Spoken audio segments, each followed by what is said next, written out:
Paul Revere's Ride by Henry Wadsworth Longfellow. Listen, my children, and you shall hear of the midnight ride of Paul Revere. On the 18th of April in 75, hardly a man is now alive who remembers the famous day and year. He said to his friend, if the British march by land or sea from town tonight, hang a lantern aloft in the belfry arch of the North Church tower as a signal light, one if by land and two if by sea, and I on the opposite shore will be, ready to ride and spread the alarm through every Middlesex village and farm, for the country folk to be up and to arm. Then he said good night with a muffled oar, silently rowed to the Charleston shore, just as the moon rose over the bay, where swinging wide at her mooring lay the Somerset British man-of-war, a phantom ship with every mast and spar across the moon like a prison bar, and the huge black hulk that was magnified by its own reflection in the tide. Meanwhile his friend through alley and street wanders and watches with eager ears, till the silence around him he hears, the muster of men at the barrack door, the sound of alarms and the tramp of feet, and the measured tread of grenadiers marching down to their boats on the shore. Then he climbed to the tower of the church, up the wooden stairs with stealthy tread to the belfry chamber overhead, and startled the pigeons from their perch on the sombre rafters that round him made masses of moving shapes of shade, by the trembling ladder and steep and tall to the highest window in the wall, where he paused to listen and look down a moment on roofs of the town, and the moonlight flowing over all. Beneath the churchyard lay the dead, in their night encampment on the hill, wrapped in silence so deep and still,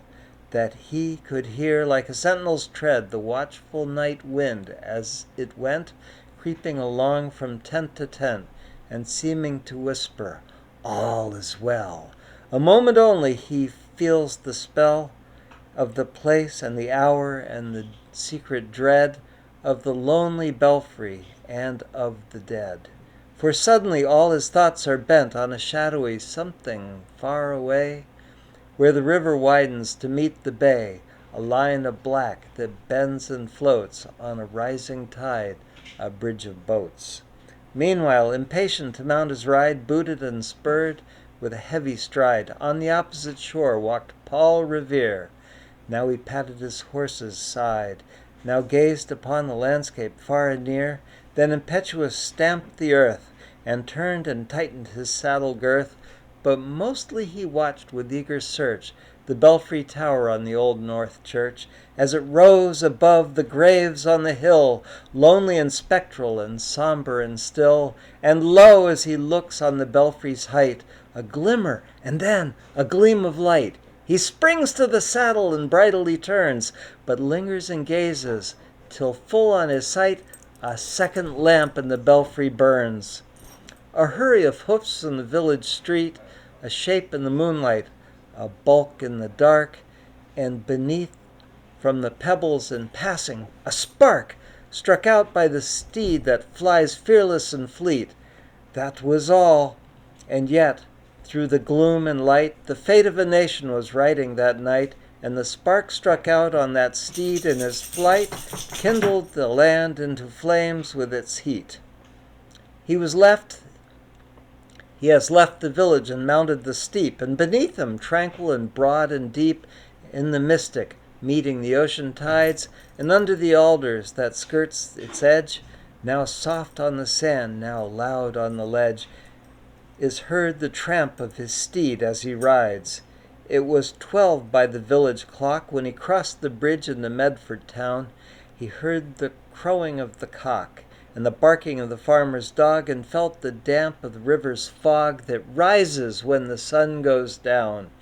It was 1 by the village clock when he galloped into Lexington. He saw the gilded weathercock swim in the moonlight as he passed, and meeting house windows blank and bare, gaze at him with spectral glare, and if they already stood aghast at the bloody work they would look upon,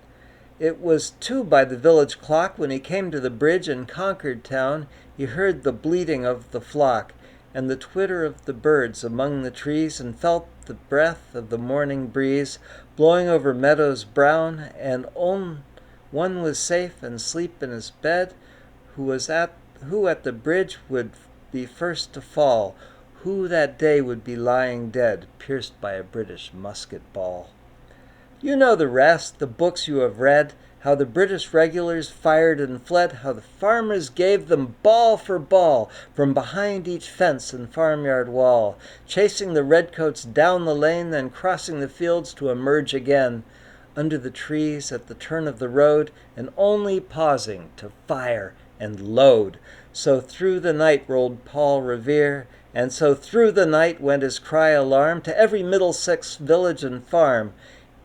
A cry of defiance and not of fear, a voice in the darkness, a knock at the door, and the word that shall echo forevermore. For borne upon the night wind of the past, through all our history to the last, and in the hour of darkness and peril and need, the people will waken and listen to hear the hurrying hoofbeats of that steed and the midnight message of Paul Revere.